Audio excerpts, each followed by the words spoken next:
this is Breathing Through, and I'm Emily. So today I want to talk about changing a space to better utilize and meet your needs in the moment. So in 2022, we got a play kitchen for our daughter. It was a big Christmas present. She was so excited. And we decided to put it in her bedroom instead of in the main part of the house. And of course, I did all my research, made sure the measurements worked, and it fit perfectly in this little nook in her room. And I took out the baseboards and I added magnets and some extra shelves, and I got all this fun fake fruit. It was perfect. And I posted some videos about it, especially about removing the baseboards. And I cannot tell you how enraged the internet was that I removed these baseboards for a play kitchen. Enraged. I have so many comments of how dare you, you're going to regret this, it's going to be terrible when you have to replace the baseboards. Just so you're aware, I am a DIYer. I do a lot of woodworking. I also do a lot of built-ins, and I do a lot of removing and replacing baseboards. I've actually done videos on how to best remove baseboards and how to best install baseboards. And so obviously these people were not aware of that when they made these comments, but I mostly found this funny. And thanks for the engagement, because it just helped boost the views, and that's just great. So thank you. I just want people who maybe are a little bit more sensitive to understand that it is okay to create a space that is happy and meets the needs and is a utilization of the space for a moment in time. It doesn't have to last forever. It doesn't have to last the duration of your time in that home. It can be for 6 months, a year, 2 years, 3 years. Because when we got back from Argentina, we spent 6 months in Argentina as a family in 2024. We got back, it was very clear our daughter did not need the play kitchen in her room anymore, didn't really want it in her room anymore. But the baby, our son, who's almost 2, definitely did. He wanted to play with the play kitchen, and he wanted to play with it in his sister's room, which she was not a fan of. She was also spending a lot more time reading. I would find her on the floor instead of in her bed, but she didn't really have anywhere to sit. So I came up with a plan to change the space to better meet her needs in the moment. I took out the play kitchen. Gasp, I know. I removed baseboards for that kitchen. How dare I? I removed the play kitchen and I put it downstairs under the bar in our kitchen. This is a 9-foot long bar that I've actually added shelves to. And there was just enough space for the play kitchen to fit right underneath. And the baby loves it because it's right by the kitchen, so he can play in his kitchen and I can do stuff in the kitchen, and it's wonderful. Well, for my daughter, remember I said she's been reading a lot?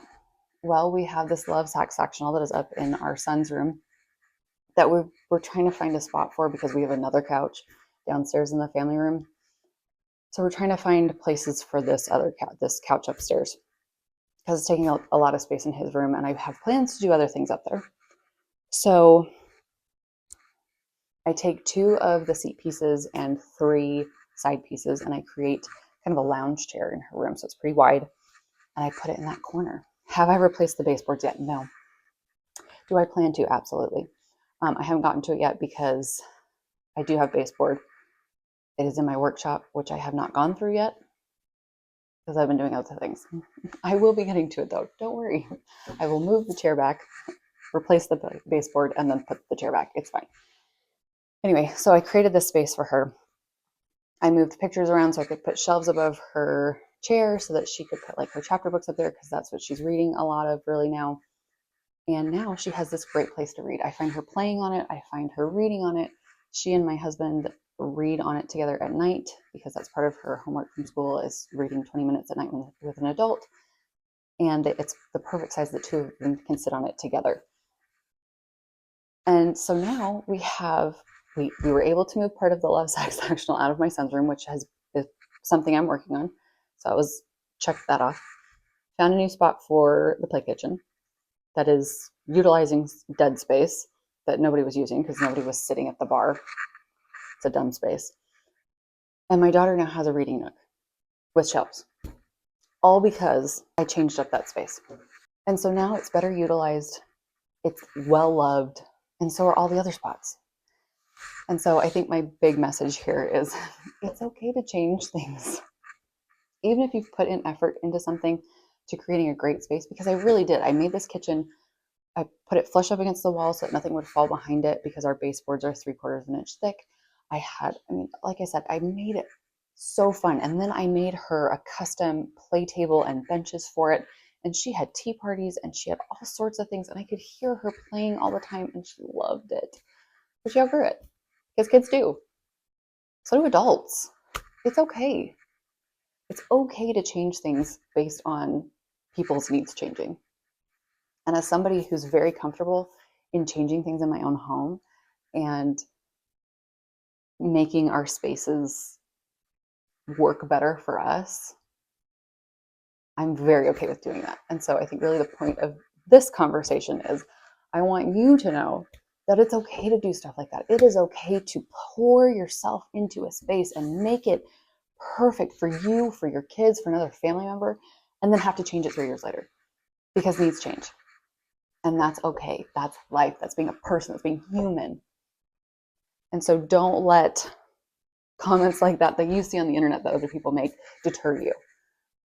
Because it doesn't deter me. I find them highly amusing because, wow, the amount of investment, emotional investment other people put into strangers' homes is fascinating to me. I still cannot understand why people get so offended by that. I love that you guys watch these. I love that you guys are invested in them. I very much appreciate it. I just think it's funny. But keep the engagement up. Love it.